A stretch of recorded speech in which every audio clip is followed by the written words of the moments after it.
Assalamualaikum warahmatullahi wabarakatuh. Kembali lagi dengan saya Selvi Pratiwi dengan NIM 18622013553 Program Studi Akuntansi. Pada kesempatan kali ini saya akan membuat ringkasan mengenai video tutorial dari materi ke-8 sampai dengan ke-13 pada mata kuliah metodologi penelitian. Nah, untuk lebih jelasnya teman-teman boleh simak video ini sampai habis ya. Baik teman-teman, pada video kali ini saya akan membahas mengenai yang pertama itu uji validitas dan uji reliabilitas. Yang kedua, uji asumsi klasik pada analisis regresi linear berganda. Yang ketiga, estimasi model regresi data panel pada analisis regresi data panel. Yang keempat, teknik pemilihan model regresi data panel pada analisis regresi data panel. Yang kelima, uji asumsi klasik pada analisis regresi data panel.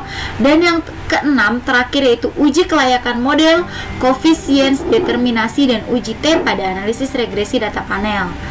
Nah, yang pertama kita akan membahas mengenai materi ke-8 itu mengenai uji validitas dan uji reliabilitas. Uji validitas berguna untuk mengetahui kevalidan atau kesesuaian kuesioner yang meneliti gunakan untuk memperoleh data dari para responden. Jika pernyataan tidak valid, hal yang perlu dilakukan adalah mengganti butir pernyataan dengan pernyataan yang baru. Kemudian uji reliabilitas digunakan untuk mengetahui tingkat kekonsistensian kuesioner yang digunakan oleh peneliti dalam menghasilkan data walaupun kuesioner digunakan kembali di waktu yang berbeda dengan responden yang berbeda. Selanjutnya pembahasan materi ke-9 yaitu uji asumsi klasik pada analisis regresi linear berganda. Asumsi klasik adalah syarat-syarat yang harus dipenuhi pada model regresi linear atau OLS agar model tersebut valid sebagai alat penduga. Penelitian yang menggunakan regresi linear berganda sebagai alat analisis wajib untuk melakukan uji asumsi klasik. Hal ini dikarenakan regresi linear berganda merupakan jenis regresi linear OLS. Tahapan pengujian agar model regresi linear OLS menjadi valid sebagai alat peramalan adalah yang pertama itu kita perlu melakukan uji normalitas, kemudian yang kedua kita melakukan uji heteroskedastisitas, yang ketiga melakukan uji multikoliniaritas, dan yang keempat melakukan uji autokorelasi, dan yang terakhir melakukan uji linearitas.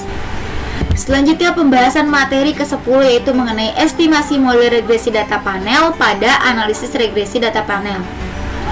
Hal yang perlu dilakukan untuk menghasilkan estimasi model regresi data panel yaitu dengan melakukan beberapa uji estimasi sebagai berikut. Yang pertama kita melakukan uji Common Effect Model atau CEM.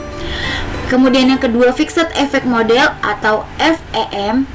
Yang ketiga Random Effect Model atau REM. Kemudian pembahasan materi ke-11 mengenai teknik pemilihan model regresi data panel pada analisis regresi data panel.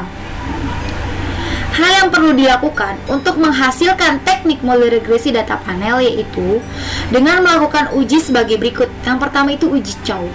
Uji Chow digunakan untuk memilih model yang digunakan, apakah sebaiknya menggunakan Common Effect Model atau Fixed Effect Model. Pada uji ini dapat dilihat nilai probabilitas cross section F dan cross section T-square. Kemudian yang kedua kita melakukan uji Hausman. Digunakan untuk memilih model yang digunakan, apakah sebaiknya menggunakan Random Effect Model atau Fixed Effect Model. Uji ini dapat dilihat pada nilai probabilitas cross section random. Kemudian yang ketiga kita akan melakukan uji Lekrange multiplier. Digunakan untuk memilih model yang digunakan, apakah sebaiknya menggunakan Random Effect Model atau Common Effect Model. Pada uji ini dapat dilihat nilai probabilitas Burst Pagan.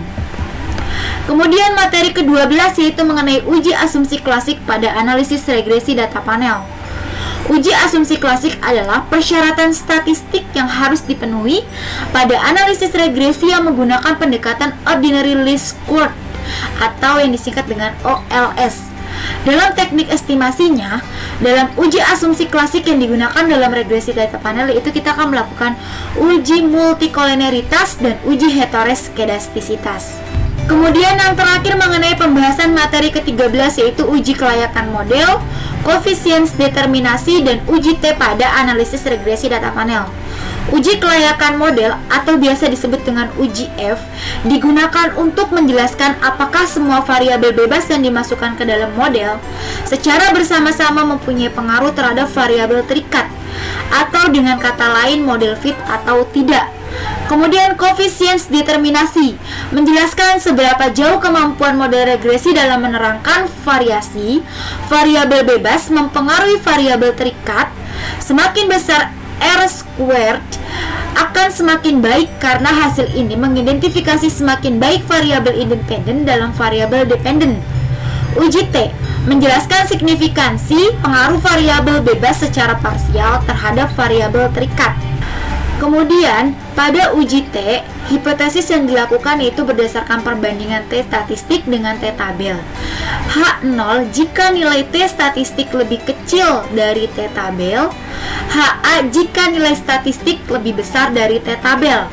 Berdasarkan probabilitas, H0 jika nilai probabilitas lebih besar dari alfa yaitu 0,05, HA jika nilai probabilitas lebih kecil dari alfa yaitu 0,05. Sekian teman-teman pembahasan mengenai ringkasan dari video tutorial ke-8 hingga ke-13. Kurang lebihnya mohon maaf, semoga bermanfaat. Assalamualaikum warahmatullahi wabarakatuh.